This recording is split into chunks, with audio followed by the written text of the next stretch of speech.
शांति। आज 29 जून 2025 अव्यक्त बाप दादा की अव्यक्त वाणी।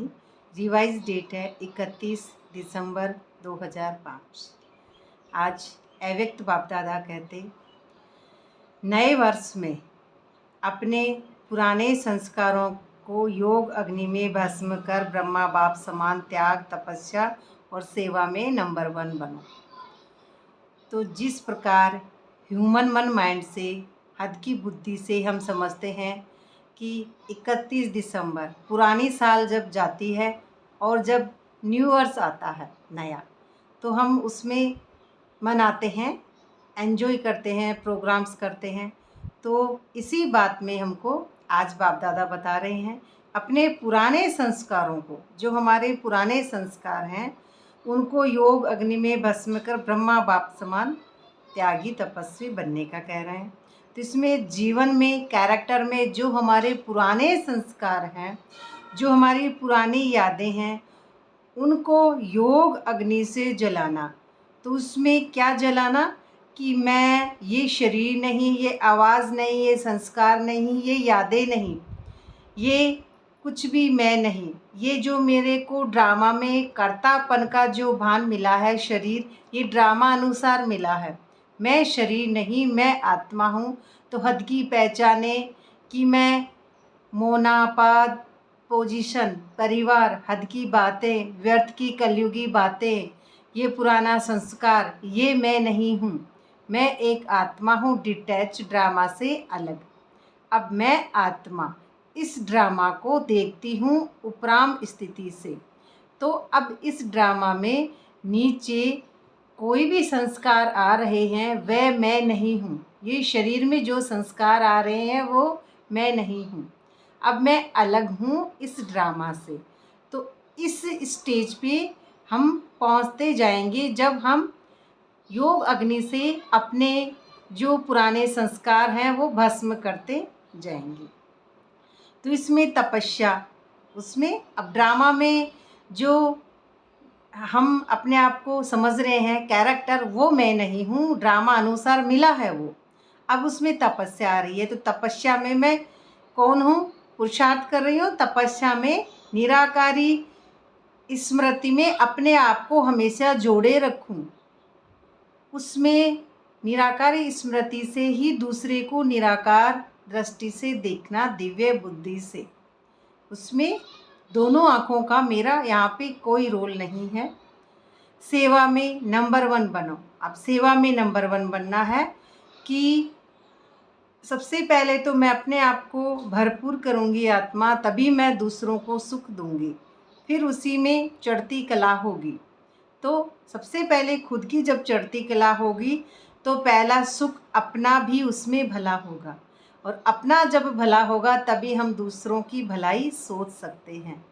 तो अपना माना इस कैरेक्टर की अब यहाँ पे कोई बात नहीं है। आत्मा, आत्मिक स्मृति में मैं आत्मा सुख स्वरूप, आनंद स्वरूप, प्रेम स्वरूप, अपने ओरिजिनल स्वरूप में हूँ। तभी मैं दूसरों को भी उनकी ओरिजिनल स्वरूप में देख सकूँगी। तो आज बाप दादा चारों ओर के, चाहे सम्मुख चाहे दूर बैठे, दिल के समीप हैं, सब बच्चों को देख रहे हैं। सर्व को 3 मुबारक देते हैं।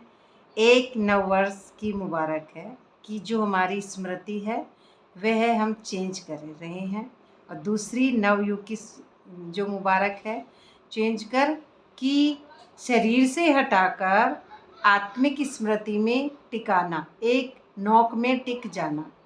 और तीसरी आज के दिन वर्ष की मुबारक है कि हमारा दृष्टिकोण नया।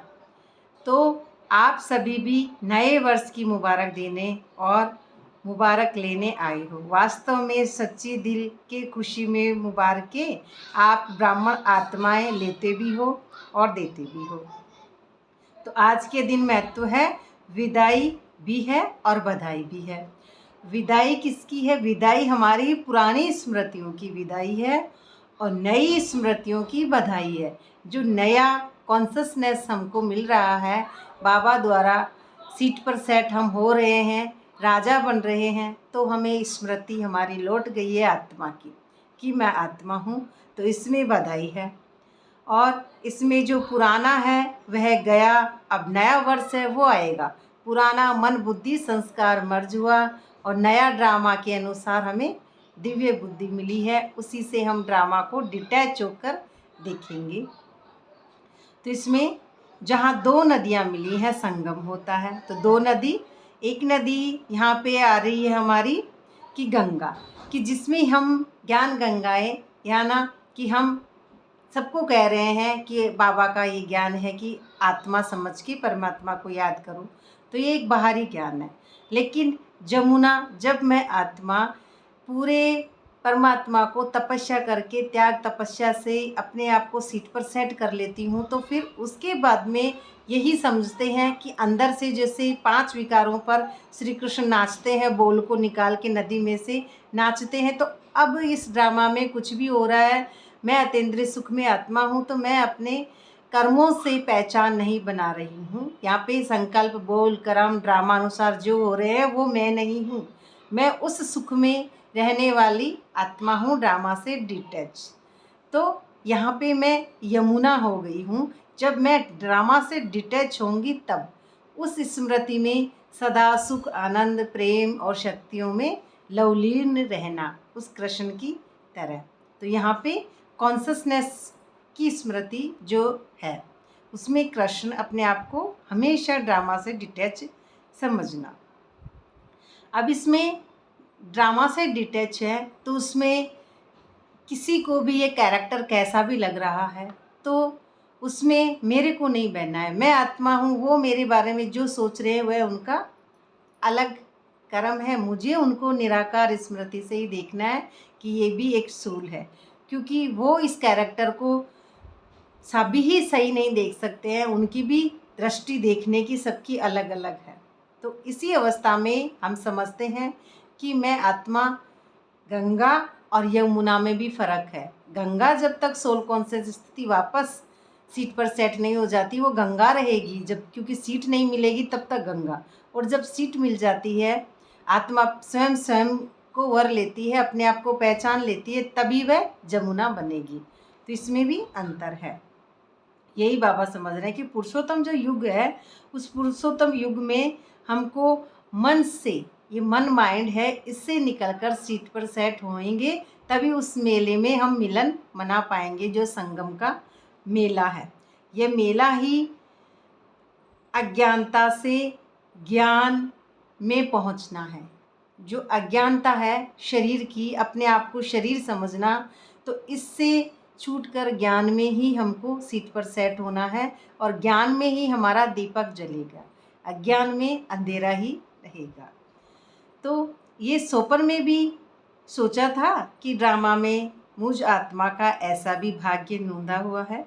तो ये जो सही बात है कि स्वप्न में भी हमने ये नहीं सोचा था कि हम इस अवस्था तक पहुंच जाएंगे, क्योंकि ये भी एक, जब 50% से ऊपर आत्माभिमानी स्थिति हो जाती है तभी ये अवस्था समझ में आती है कि ये नाटक हद का झूठा है। उससे फिर आपकी अवस्था बढ़ती जाएगी, उसके बाद में ही आपको पता चलेगा कि ये नाटक यहाँ पे जो हो रहा है झूठा है और हम किसके लिए कर रहे हैं ये सब कुछ। हम तो हैं ही आत्मा और हम अपने आप को शरीर समझ रहे थे। तो शरीर समझते समझते हम कौन सी स्थिति पे पहुँच गए। जो हमारा असली मकसद है वह ये नहीं कि हम शरीर के लिए सब कुछ करें, असली मकसद है कि हम अपने आप को पहचानें और हम बाबा के जो मिलन है उसमें लवलीन हो जाएं। उसी में हमको, इस सपने से जब हम टूट जाते हैं, परे हो जाते हैं, तब अपने को आत्मा समझते हैं। तो ये नाटक है जिसको हम सच समझ रहे हैं। अब ये नाटक कब है? जब हम उस अवस्था तक पहुंच जाते हैं तब। और ये जो वाह वाह बाबा कहते हैं कि मेरा ब्राह्मण परिवार वाह वाह, तो इसमें शरीर नहीं, आत्मा से ही हम ब्राह्मण हैं। तो गीत ऑटोमेटिकली दिल में गाते रहते हैं।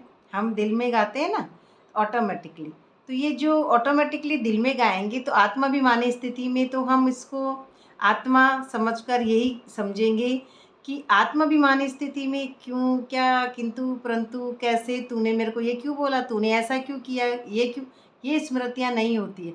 आत्माभिमानी स्थिति में एक पिक्चर चल रही है, मैं साक्षी हूँ, अलग हूँ आत्मा। तो अब इस पिक्चर में कुछ भी हो रहा है तो देखना है ना। उस पिक्चर में हम ऐसे थोड़ी कहेंगे इस पिक्चर में अमिताभ बच्चन अच्छी एक्टिंग नहीं कर रहा है, इसको निकाल दो। नहीं, वो क्या कहेगा, भाई तेरे को नहीं देखनी है तो तू ऐसे कर, पिक्चर हॉल से बाहर चला जा, ऐसे ही कहेगा ना। तो ऐसे ही वो साक्षी दृष्टा जो आत्मा होती है उसको प्रॉब्लम नहीं होता है अब इस दुनिया में किसी से, क्योंकि ये जो सीट पर सेट वाली स्मृति है उसमें क्या है, सभी अपना अपना एक्ट अपने ड्रामा अनुसार कर रही हैं, उनको जो एक्टिंग मिली हुई है वही करेंगी। अब मेरे को तो देखना है ड्रामा को, आनंद से ड्रामा को देखना है, उसको कुछ जज नहीं करना है, सिर्फ मैं आत्मा हूँ। तो अब मैं शांत, आनंद, प्रेम, सुख, शक्तियों स्वरूप उनको देखूं और सबको एक्टर समझ के उनको मैं आत्मा क्षमा करती रहूं, जिसकी जैसी एक्टिंग है उसमें।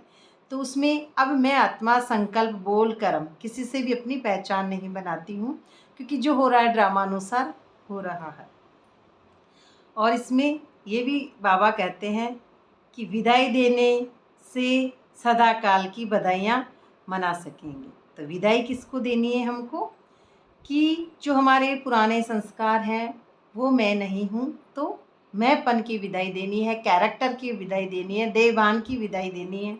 और बधाइयाँ बधाइयाँ जो बधाइयाँ किसकी है, अब मैं आत्मा इस शरीर से अलग हूँ। इसी में हम अपने आप को पहचानेंगे कि मैं वो मोना नहीं, मैं यहाँ पे एक आत्मा हूँ, मैं कैरेक्टर नहीं। तो इसमें हम अपने आप को ब्राह्मण से फिर हम सोल बना रहे हैं। अब बीके, मोना या परिवार, पद, पोजीशन, नाम, मान, शान, इमोशनल फीलिंग्स, हद की बातें, ये क्रोध, ये ईर्ष्या, ये द्वेष, राग, द्वेष, छल, कपट, कुछ भी मैं नहीं हूँ। मैं सिर्फ एक शून्य हूँ, बिंदु हूँ। तो अब यहाँ पे मेरा कोई जो पहले था वो रोल नहीं। यहाँ पे इस ड्रामे में एक्टिंग तो करनी है, लेकिन इस एक्टिंग में वो एक्टर अब नहीं है। तो ऐसे फरिश्ता बनेंगे, ऐसे जो होंगे तो ब्राह्मण सो फरिश्ता इस अवस्था में जो आ जाएंगे कि जो कुछ भी नहीं करते हुए अपने आप को अलग समझते हैं, अपने आप को पूरा अलग समझेंगे, तो वो फरिश्ता होंगे। फरिश्ता से देवता, और फिर उसी स्मृति में बिंदु, देवता आ जाते हैं फिर बिंदु स्वरूप स्थिति में। क्योंकि बाप को सब प्रकार के संकल्प, जो भी कुछ प्रवृत्ति का है, कर्म का बोझ है, वह दे देना है। जो बोझा है हमारा, कि बोझा ये सब कुछ बोझा ही है, मैं समझना, मेरा परिवार, ये काम कैसे करूँगी, कब होगा, तो ये सब है हमारे मन माइंड की ही एक रचना। ये मन माइंड हमको अपने ऊपर सीट पर सेट नहीं होने देता, कभी किस में उलझा देता है, कभी किस में उलझा देगा। तो ये मन है, तो ये मन हमको ले जाएगा खींच के, चंचल घोड़ा, तो हम बोझा ही समझते रहेंगे। तो यही बाबा कहता है कि बोझा हमको दे देना है बाबा को। और ये बच्चे जो बोझा है तो आपने दे दिया बाबा को, तो इसमें बच्चों का बोझ लेने के लिए आए हैं ना, तो बोझ देना मुश्किल है क्या? अब बाबा कह रहे हैं मुझे दे दो, तो क्या मुश्किल है क्या? मुश्किल है या सहज है? तो ये जब हम डिटैच होंगे बाबा के जो ज्ञान से, अपने आप को आत्मा समझ के, तो उसमें फिर हम ड्रामा में अपने आप को जिम्मेदार नहीं समझेंगे, हम बिल्कुल अलग हो जाएंगे। तो हमने सब कुछ दे देंगे, तो यहाँ पे मेरा कुछ नहीं है।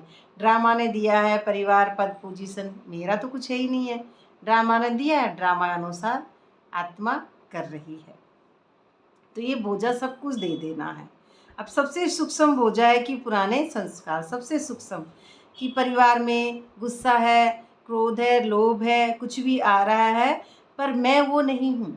मैं यही समझना है यहाँ पे, मैं आत्मा हूँ, मैं आनंद स्वरूप, प्रेम स्वरूप हूँ, ड्रामा से डिटैच हूँ। तो उसमें हद में अगर किसी को पुराना संस्कार आ रहा है, तो यहाँ पर मैं वो संस्कार नहीं हूँ, क्योंकि संस्कार, संसार, ये मेरी बातें नहीं है। मैं आत्मा हूँ, ड्रामा से डिटैच हूँ।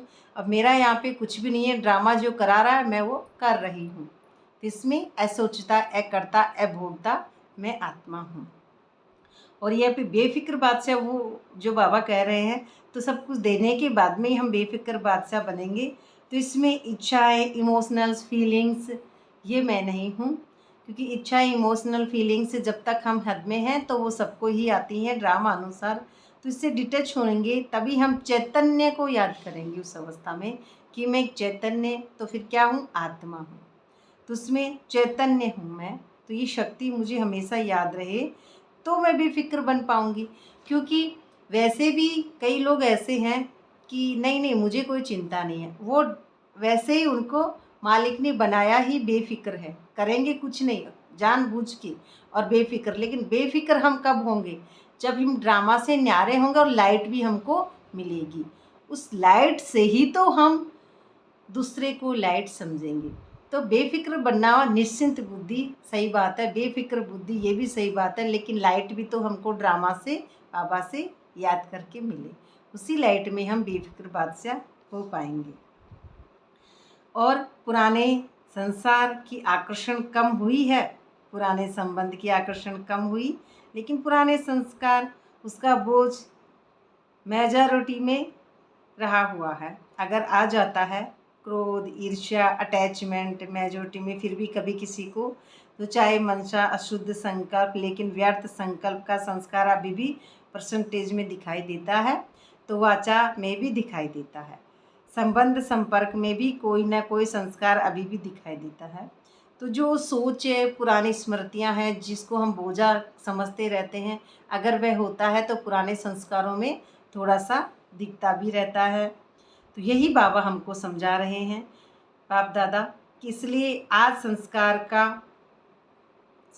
करो ना। जैसे कहते हैं ना, अंतिम जो निमित्त है, जो उनको कह समझा रहे हैं बाबा बाप दादा, कि जैसे हम संस्कार का अंतिम संस्कार करते हैं, कोई भी, जैसे ये देह की दुनिया 5 तत्व है, तो जब ये शरीर छोड़ के आत्मा चली जाती है तो इसका अंतिम संस्कार करते हैं।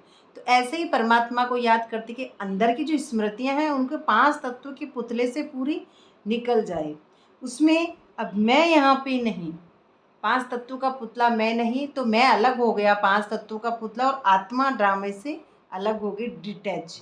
तो अब यहाँ पे मैंने जो पुरानी स्मृतियां हैं उनसे अपने आप को छुड़ा लिया, उससे अलग कर लिया, न्यारा और प्यारा। तो अब यहाँ पे पुराना भी हम पूरा दे देते हैं, तो अपने संस्कार को जानना भी है, अब छोड़ने चाहते भी हैं, तंग भी हैं, है ना, कई बच्चे तंग भी हैं, लेकिन सदा के लिए परिवर्तन करने में तीव्र पुरुषार्थी नहीं है। तीव्र पुरुषार्थी जब हम होंगे तो हर पल थॉट में हमको पता चलेगा कि ये थॉट गलत जा रही है, तो उसको हम सीधे करेंगे। तीव्र पुरुषार्थी में हम हमेशा उस थॉट को सुधारते रहते हैं, तो वो एक दिशा उसको मिल जाती है पुरुषार्थी की। जो तीव्र पुरुषार्थी फिर बन जाता है तो उसी की खुशी कभी गायब नहीं होती है, क्योंकि जो दुख हो रहा है ड्रामे में, जैसे किसी ने कुछ कहा या कोई हानि हो गई है तो उसमें खुशी हो गई, और किसी ने तारीफ़ की, और अगर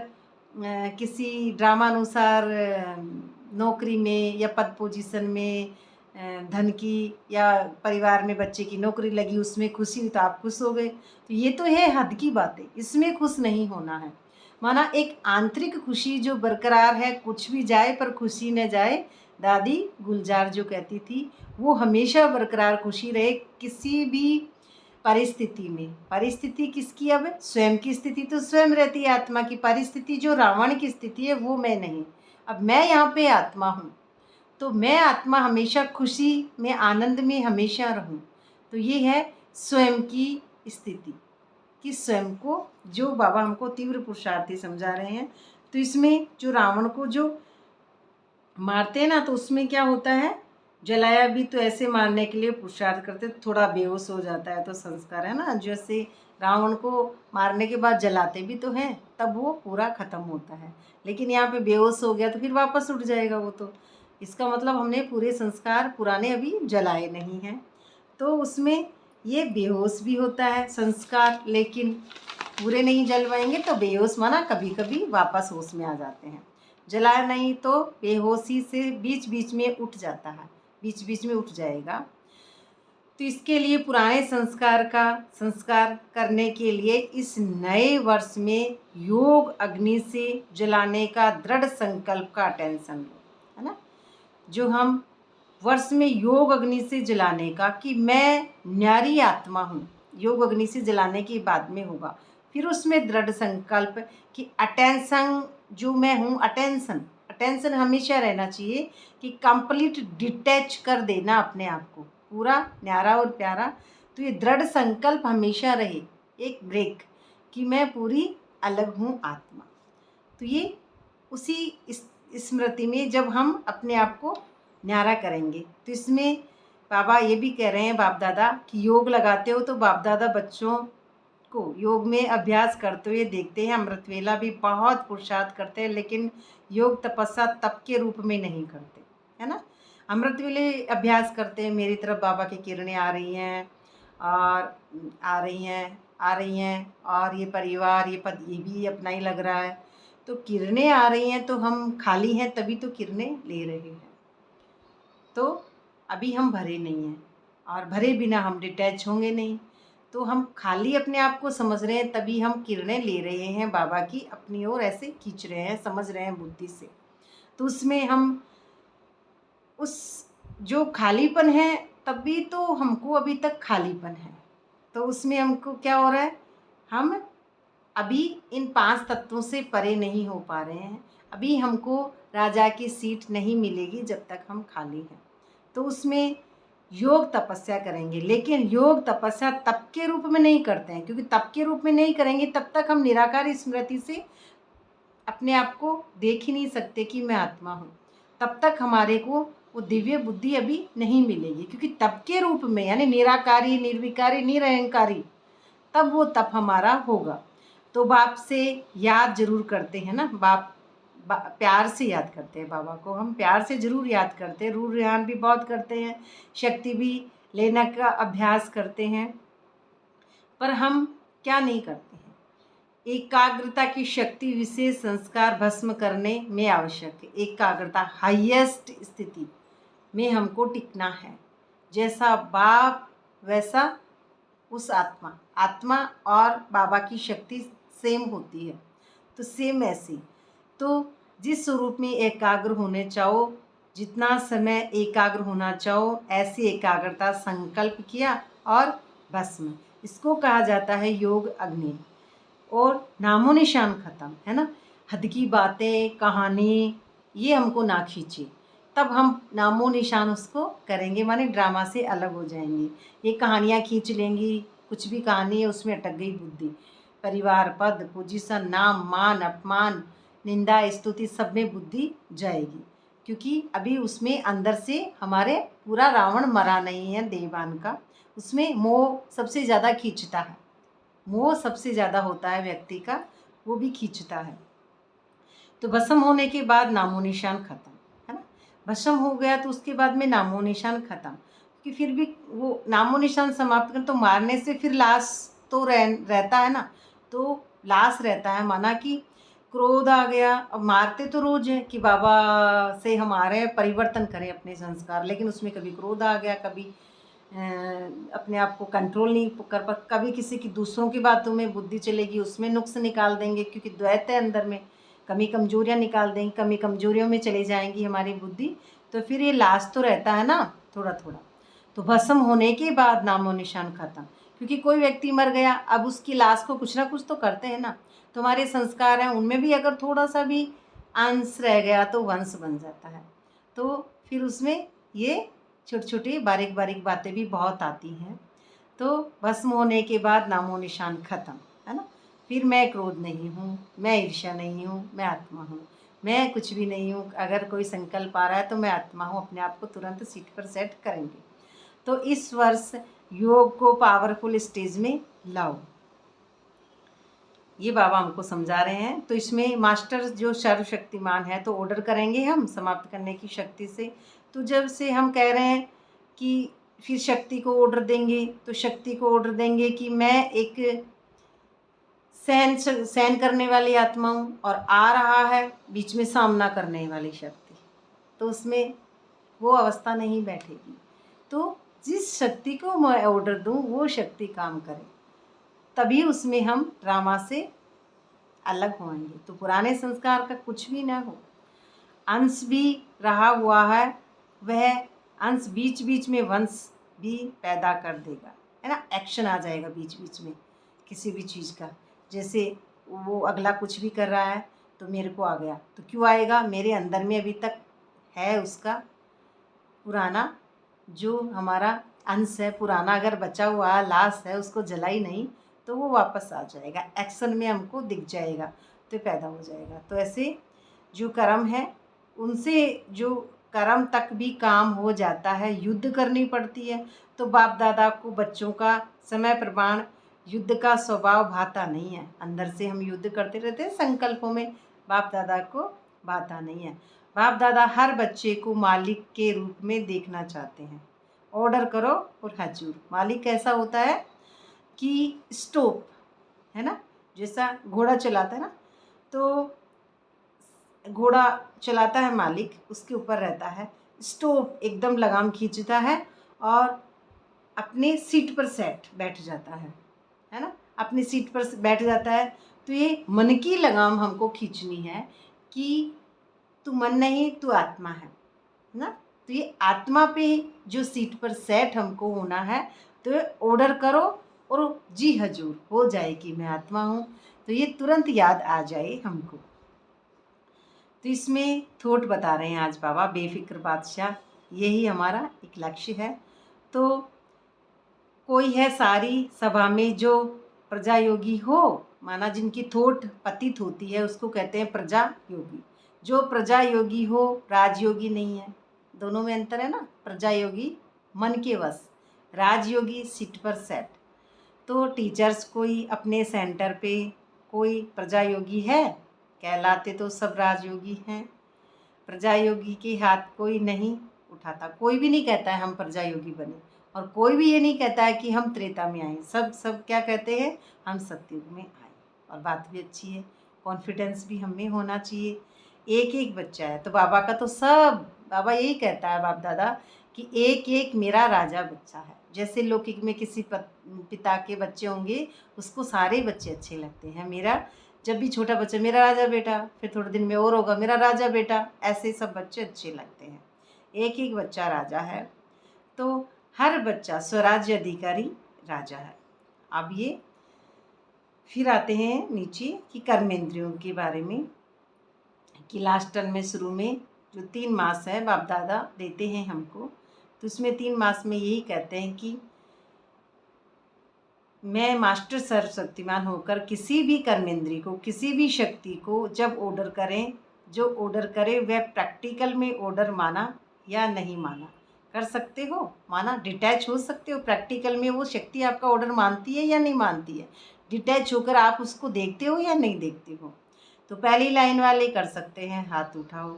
3 मास के लिए बाबा कहते हैं, तो चाहे कुछ भी हो, सहन करना पड़े, कुछ छोड़ना पड़े, कोई हर्जा नहीं, करना ही है, पक्का पक्का पक्का टीचर्स करना है तो सहन करना पड़े। माना कि जैसे बाहर से हम ड्रामा को समझ लेते हैं, बाहर से ये चीज़ छोड़नी है हमको, ये चीज़ छोड़नी है, लेकिन बाहर से ठीक है समझना कि साफ़ सफाई है, हाँ नहाना धोना है, खाना पीना है शुद्ध, लेकिन संकल्प हमारे अंदर के सतो प्रधान है, वह है हमारा सही खाना पीना और भोजन। जो हमारा सतो प्रधान संकल्प है तो वो सारे ही शक्तियाँ और दिव्य गुण फिर उसमें आ जाते हैं। बाहर की बातें तो हम पहले भी समझते थे। और ये अच्छा, ये ताज वाले बच्चे क्या करेंगे, जो ताज वाले बच्चे बैठे हैं बाप दादा के सामने, वो क्या करेंगे। तो बाप दादा क्या कर रहे हैं, आपका इंतज़ार कर रहे हैं। आप समय पर इंतज़ार करने वाले नहीं हो, आप इंतज़ार करने वाले हो, समय आपका इंतज़ार कर रहा है। प्रवृत्ति भी सतो प्रधान प्रकृति आपका आह्वान कर रही है, बच्चों का आह्वान कर रही है कि जो पोल्यूशन है, जो गर्मी है, वो सर्दी है, वो आप नहीं हैं, है ना। प्रकृति आह्वान कर रही है, आप कौन बनना, आपको आत्मा है आप। और जो हम बार बार कहते हैं आज बहुत सर्दी है, आज बहुत गर्मी है, आज वो बहुत बारिश है, क्यों कह रहे हैं, क्यों हम शरीर ही समझ रहे हैं। आत्मा को न सर्दी लगती है, न बारिश होती है, न गर्मी होती है, क्योंकि आत्मा तो अपने आनंद स्वरूप में स्थित है, उसको क्या पता सर्दी गर्मी। तो प्रकृति भी आपका आह्वान करती है कि सतो प्रधान बनाओ। कब बनाएंगे, जब हम ड्रामा से डिटैच होंगे, तभी हम प्रकृति के सहयोगी बच्चे बनेंगे। तो इंतजार कर रही है। तो पहले क्या करेंगे, हम अपने अंदर में स्वर्ग लाएंगे। अंदर में स्वर्ग लाएंगे तभी हम इस स्वर्ग को अंदर ला पाएंगे, तो बाहर में प्रकृति को चेंज करने वाले बच्चे बनेंगे। तो इसमें टेंशन रखना है, अभ्यास करना है। परिवर्तन की विधि आ गई है ना, तो बहुत काम में आएगी। जो आपके पास जो विधि है परिवर्तन की, वो बहुत काम आएगी, क्योंकि ड्रामा की एक्टिंग की आप इसी परिवर्तन से कर पाएंगे जब अंदर में स्वर्ग आप ला पाएंगे। तो ये इंतज़ार नहीं करो, समय का आप इंतज़ार ना करो। कब विनाश होगा, कब विनाश होगा, सब रूह रिहान में पूछते हैं, क्योंकि विनाश अंदर होना है। क्योंकि अंदर वाले बच्चे बनेंगे तभी तो धीरे धीरे बाहर में विनाश होगा। तो दिखने लग जाएगा आपको खुद को ही कि कैसे विनाश अपने ही अंदर सबसे पहले, तो बाहर से भी। फिर बाहर से नहीं बोलते लेकिन अंदर बात करते हैं, पता नहीं कब विनाश होगा। बोलते नहीं पर अंदर में बातें करते हैं, क्योंकि बाहर से जो समझते हैं ड्रामा को, वो लोग थक गए हैं सुन सुन के रोज विनाश होगा, विनाश होगा। विनाश कब होगा, स्वर्ग कब आएगा? लेकिन हम ये नहीं समझ रहे हैं कि जो स्वर्ग आने की हम सोच रहे हैं, तो वो स्वर्ग कहाँ आएगा। तो जो अंदर में पुराना कचरा है वो निकलेगा, तभी तो हमारी बुद्धि में स्वर्ग आएगा। यही हमको बाबा समझा रहे हैं कि आत्माभिमानी स्थिति में जितना हम अपने आप को टच कर लेंगे, उतना ही स्वर्ग हमारा आता जाएगा। तो इंतज़ार इसमें हम ये पूछते हैं रोज़ रोज़, तो बाबा हमको क्या बताते हैं कि बाबा से पूछते हैं, बाप से तारीख बता दो, तो थोड़ा वर्ष बता दो। 10 वर्ष लगेंगे, 20 वर्ष लगेंगे, कितने वर्ष लगेंगे? तो ये बाप दादा से बच्चे प्रश्न पूछते हैं।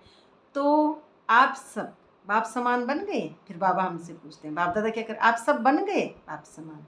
पर्दा खोलें कि पर्दा खोलेंगे तो कोई कंघी कर रहा है, कोई फेस को क्रीम लगा रहा है। अगर एवर रेडी हो, संस्कार समाप्त हो गए, तो बाप दादा को पर्दा खोलने में क्या देरी लगेगी? उनको तो नहीं लगेगी, क्योंकि पर्दा खोलेंगे ना, तो पर्दा खोलेंगे तो पूरे बच्चे तो बने ही नहीं है। पूरे बच्चे बनेंगे तो पर्दा ऑटोमेटिकली खुल जाएगा।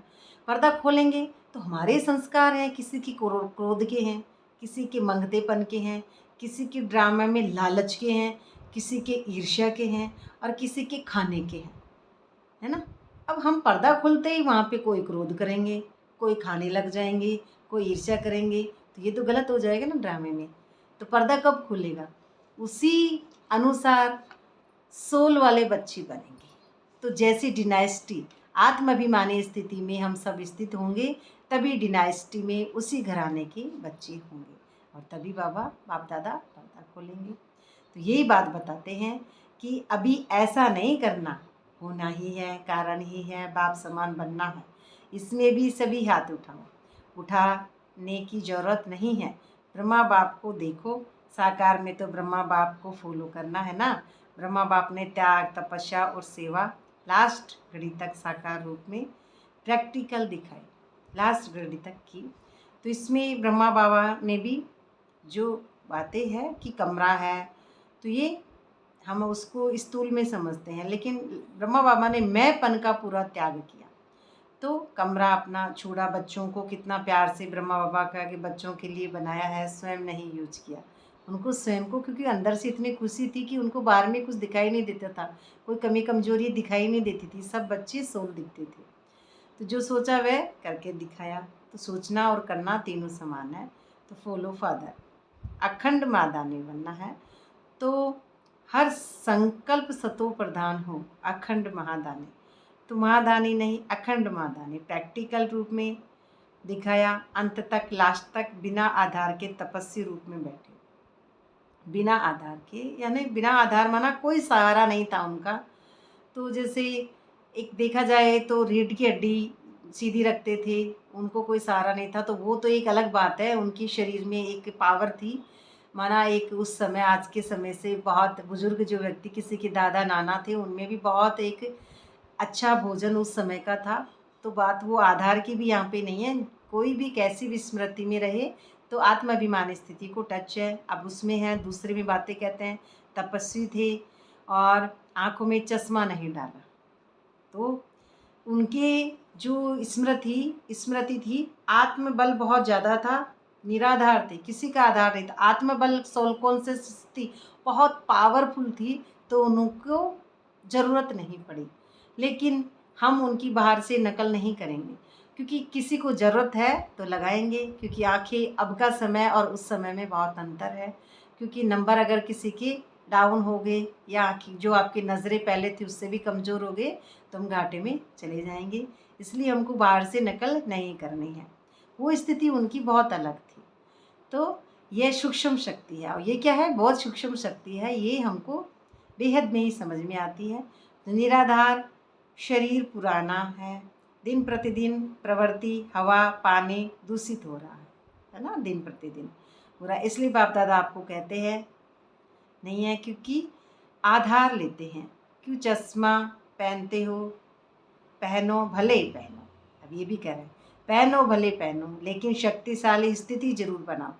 क्योंकि पहनेंगे अवस्था के हिसाब से सबको कम दिखने लग जाता है, तो पहनेंगे, लेकिन शक्तिशाली आत्माभिमानी स्थिति जरूर बनाओ। सारे विश्व का कार्य समाप्त किया है। बाप दादा आपसे प्रश्न पूछता है, आप सभी संतुष्ट हो, विश्व कल्याण का कार्य पूरा हो गया? तो समझते हैं विश्व कल्याण कार्य समाप्त हो गया। हाथ उठाओ, एक भी नहीं। ऐसे तो कहेंगे, कहते हो विनाश होगा, ऐसे तो कहेंगे विनाश होगा। काम तो पूरा किया नहीं। अच्छा, तो काम तो पूरा किया नहीं माना कि हम संकल्प अपने सतोप्रधान बना नहीं रहे। एक एक जो ज्ञान हम सुन रहे हैं उससे क्या हम अपने आप को अंदर से डिटैच कर पा रहे हैं?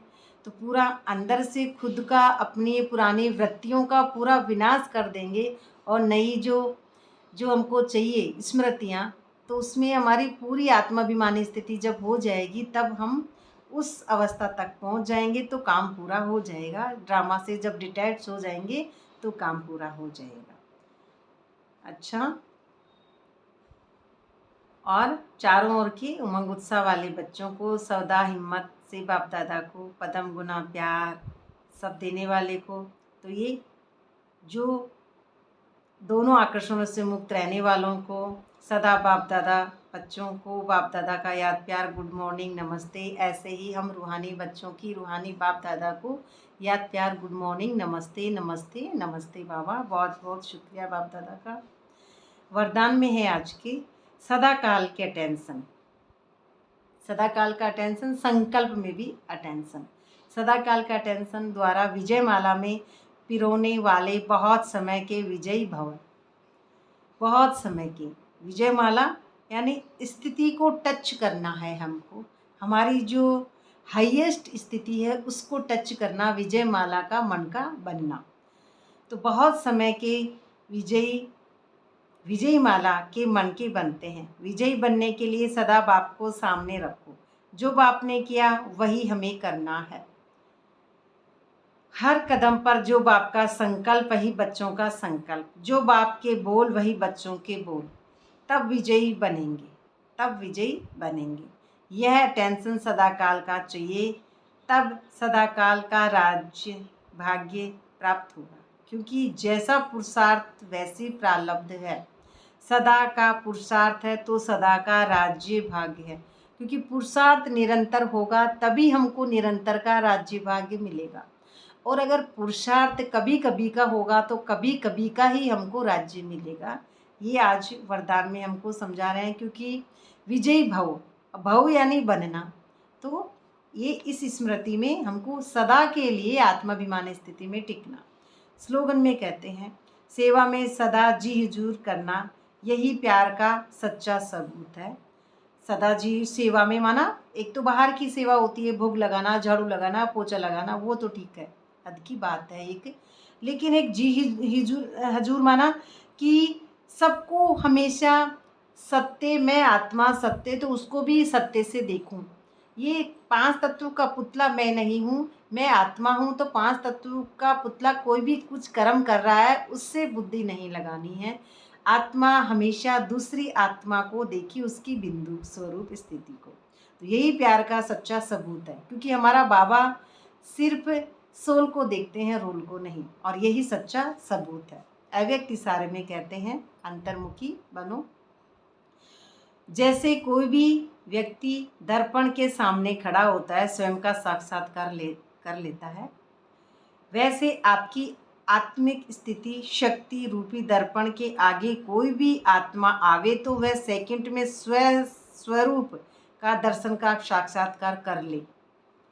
आपके हर कर्म में, हर चलन में, रूहानियत में अट्रैक्शन हो। जो स्वच्छ आत्मिक बल वाली आत्माएं हैं वह सबको अपनी ओर आकर्षित कर जरूर करती है। तो इसको जैसे वास्तव में मैं उसको आत्मिक स्वरूप में देखूं, मैं, अब वो तो अगला है या नहीं है उसका हमको क्या पता, लेकिन मैं अपने उस निराकारी स्वरूप में टिककर अगले को भी उसका निराकारी स्वरूप ही देखूं।